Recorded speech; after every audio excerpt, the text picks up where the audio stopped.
रामदास एक मेहनती किसान था जो सुबह से शाम तक खेतों में पसीना बहाता था। उसकी पत्नी सीता घर को संभालती थी, चूल्हे पर खाना पकाती और पूरे परिवार का ख्याल रखती थी।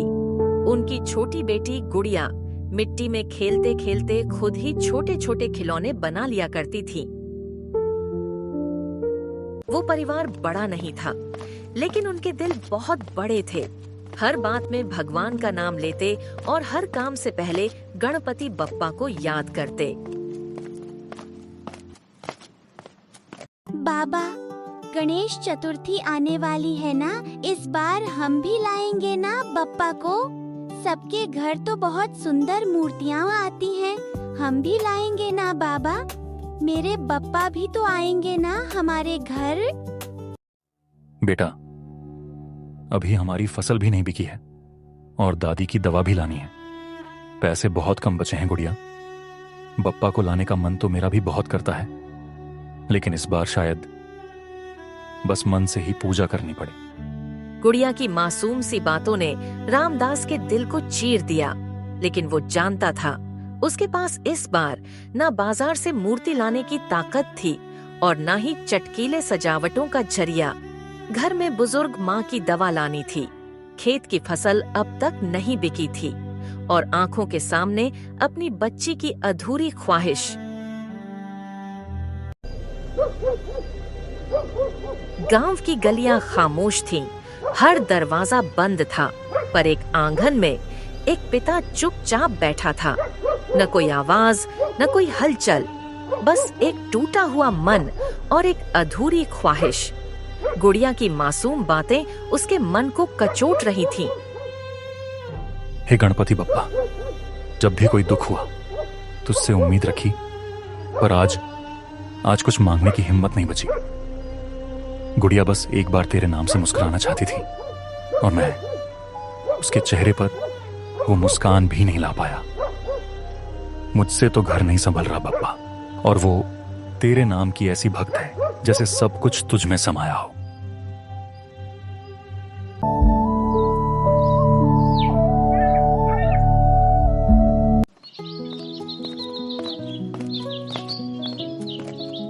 अरे रामू भैया, कहाँ चले सुबह सुबह? अरे भैया, आज तो रामू भैया कुछ बोले बिना ही निकल लिए। कभी ऐसा करते नहीं थे। लगता है कुछ बड़ी परेशानी ही है, वरना रामू को इतना उदास कभी नहीं देखा। हर बार तो अपने दम पर सब संभाल लिया, पर इस बार हालात हाथ से निकलते जा रहे हैं। बेटी की उम्मीद, माँ की तबीयत, कहां से पूरा करूं सब कुछ। जमींदार से कुछ मांगना कभी सोचा नहीं था, पर आज मजबूरी है। न जाने क्या कहेगा, कहीं मना कर दिया तो।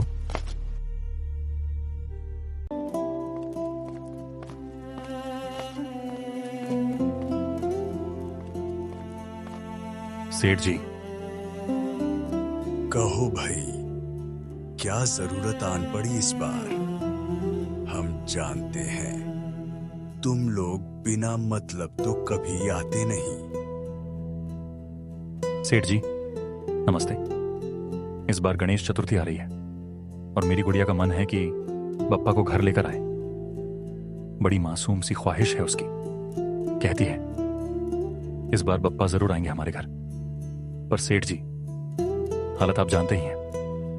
फसल अभी तक बिकी नहीं और ऊपर से अम्मा की दवाई भी लेनी है। घर का खर्च भी जैसे तैसे चल रहा है। बस सोच रहा था अगर आप कुछ थोड़ी मदद कर दें तो मेरी गुड़िया का सपना भी पूरा हो जाएगा और बप्पा भी आप पर अपनी कृपा बनाए रखेंगे। मैं वादा करता हूं सेठ जी, जैसे ही हालात ठीक होंगे आपके पैसे लौटा दूंगा। बस इस बार बेटी की खुशी के लिए। गणपति बप्पा मेरी कृपा बनाए रखें। अरे ओ रामदास, तू अपनी हालत देख पहले। अबे तू मेरी चिंता छोड़, समझा? बप्पा की कृपा की जरूरत तुझ जैसे पे ज्यादा है, मुझ पे नहीं। तू अपने बाप का उधार चुका नहीं पाया और बेटी को लेकर सपने बुनने चला है।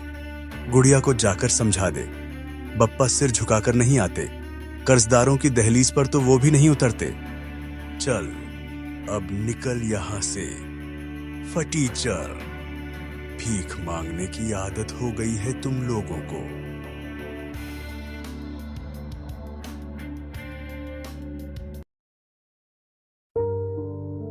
माँ, बाबा कहाँ चले गए?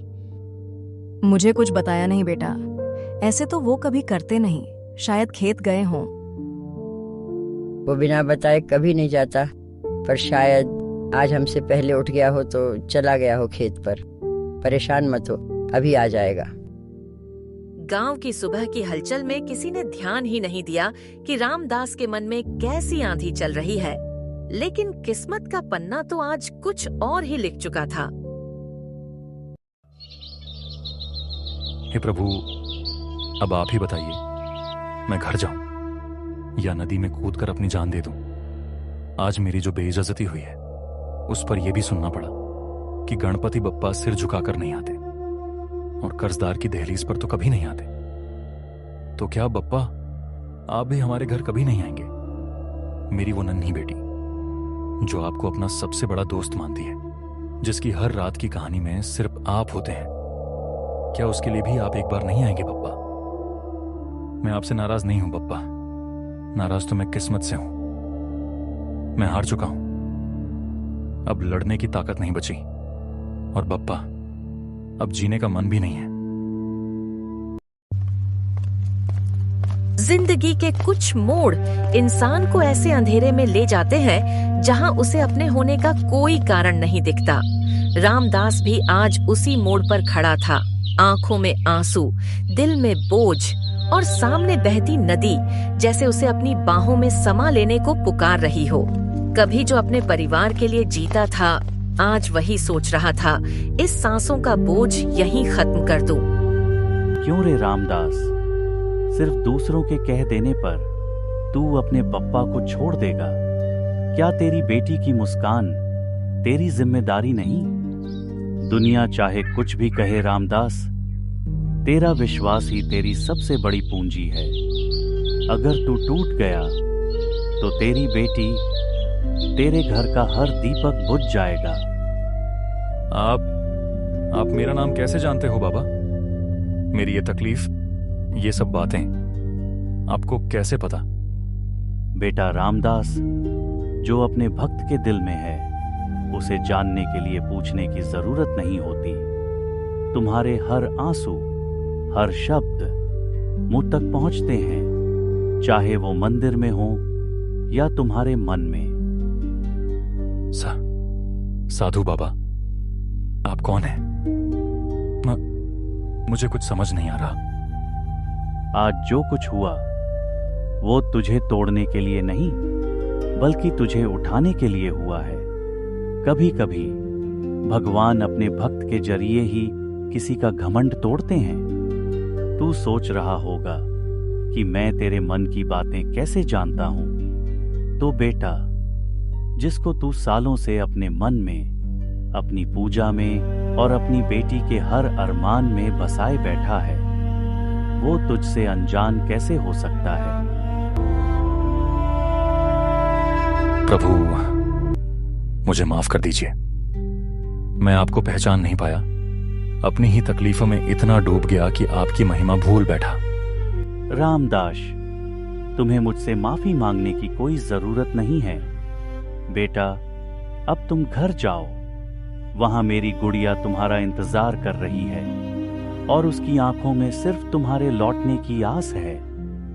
इस गणेश चतुर्थी मैं तुम्हारे घर आ रहा हूं। रामदास, तुम्हारे सारे दुख हरने और तुम्हारी जिंदगी में फिर से खुशियों के दीप जलाने। ताना देने वाले ने कहा था, भगवान सिर झुकाकर नहीं आते और कर्जदार के घर तो बिल्कुल नहीं आते। लेकिन आज भगवान खुद आए हैं, सिर झुकाकर नहीं, बल्कि अपने भक्त का सिर ऊंचा करने। ये है आस्था की ताकत, ये है भक्ति की जीत। बाबा, आप कहाँ थे? मैं सुबह से ढूंढ रही थी। देखो, मैंने अपने हाथों से बप्पा की मूर्ति बनाई है। तेरी ये छोटी सी मिट्टी की मूर्ति अब मेरे लिए सोने से भी कीमती है। आज मुझे समझ आया कि जब मन साफ हो तो बप्पा खुद हमारे द्वार आते हैं। अब तेरे बापू का सिर किसी के आगे नहीं झुकेगा सिवाय गणपति बप्पा के चरणों के। प्रभु, आज आपका दर्शन पाकर मेरी तो सारी थकान, सारा दर्द मिट गया। जिसे मैं अपनी हार समझ रहा था वो तो आपकी दी हुई सीख थी। आपने मुझे शर्मिंदा नहीं किया बल्कि मुझे लोगों की नजरों में उठा दिया। मेरे घर की चौखट पर आपके चरण पड़े। अब मुझे और कुछ नहीं चाहिए। गणपति बप्पा, बस अपना आशीर्वाद बनाए रखना। जिस रामदास को आज जमींदार ने सबके सामने अपमानित किया था, आज वही रामदास भगवान गणपति के साक्षात दर्शन करके लौटा है। वो सिर जो आज मजबूरी में झुका था, आज आस्था और गर्व से ऊंचा उठा है। यही है भक्ति की सच्ची ताकत, जो इंसान को उसकी सबसे बड़ी हार से भी जीत दिला देती है। गणपति बप्पा मोरया।